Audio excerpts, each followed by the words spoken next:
Pernah nggak sih kamu ngerasa capek banget jadi orang yang selalu ngerti, tapi nggak pernah dimengerti? Hai, aku Maya. Cerita ini bukan buat nyalahin siapa-siapa, tapi biar kita sama-sama belajar.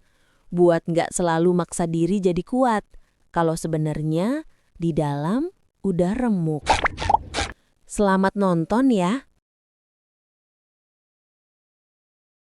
Dari kecil, aku tumbuh di keluarga yang kelihatannya bahagia. Tapi di balik itu, mama terlalu keras dan papa terlalu diam. Setiap nilai rapor turun, mama bisa marah seharian. Papa cuma bilang, "Sabar ya nak, mama cuma pengen kamu sukses." Tapi waktu itu, aku gak butuh disuruh sabar. Aku cuma butuh dipeluk. Pas SMA, ada cowok yang bilang, "Kamu hebat, aku bangga banget punya kamu." Aku ngerasa akhirnya ada yang sayang sama aku. Namanya Bosin. Lucu, perhatian, suka ngingetin makan, bahkan rela nganterin aku pulang tiap hari. Tapi lama-lama semua berubah. Awalnya cuma minta tolong kecil. "Sayang, pinjem dulu 10.000 ya buat isi bensin. Nanti aku ganti." Aku mikir, ya udahlah, bantu pasangan. Tapi lama-lama jadi sering. Pulsa, kuota, bahkan sepatu baru. Dan bodohnya, aku gak pernah marah. Aku takut kehilangan. Aku pikir kalau aku nolak, dia bakal pergi. Sampai suatu hari, aku dapet DM dari cewek yang gak dikenal. "Kak, Bosin pacar kamu ya?" Dia juga pacar aku. Aku diem. Dunia rasanya berhenti. Dan pas aku tanya, dia cuma bilang, "Aku cuma main-main. Kamu aja yang terlalu baper."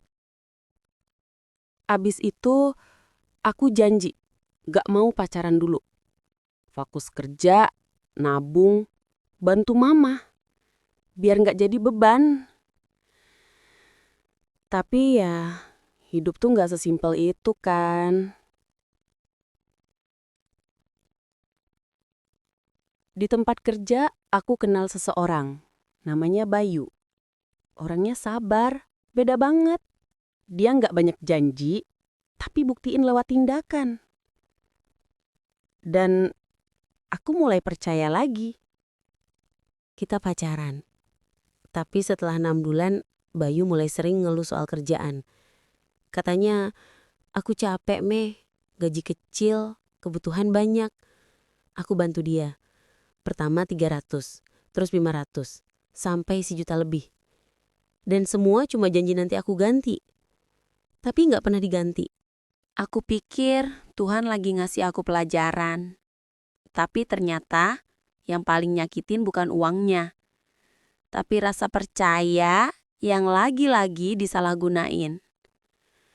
Sampai akhirnya aku lihat chat dia. Dia bilang ke temennya, "Aku lagi deketin cewek kerja di butik. Lumayan lah, suka naraktir." Itu aku. Cewek butik itu aku. Aku cuman diam. Nangis di kamar mandi kantor. Tapi pas lihat kaca, aku bilang ke diri sendiri, "Cukup Mei. Jangan terus nyalahin orang lain. Tapi juga jangan nyalahin diri sendiri." Setahun kemudian aku resign. Mulai usaha kecil, jualan kuah online. Mama juga berubah. Lebih lembut, lebih sering bilang terima kasih. Dan aku sadar luka itu bisa sembuh kalau kita berhenti nyari yang ngisi kekosongan itu di orang lain. Sekarang aku udah nikah. Suamiku bukan orang kaya, tapi dia tahu caranya bikin aku tenang. Dia nggak pernah nuntut lebih. Cukup saling ngerti dan saling jagain. Jadi kalau kamu sekarang lagi di posisi selalu ngertiin, tapi nggak pernah dimengerti, berhenti bentar. Lihat ke cermin. Kamu juga pantas dimengerti. Cinta itu bukan soal siapa yang paling banyak ngasih, tapi siapa yang paling tulus bertahan tanpa nyakitin. Semoga dari cerita ini, kamu bisa belajar buat lebih sayang sama diri sendiri. Sampai ketemu di cerita selanjutnya ya. Bye!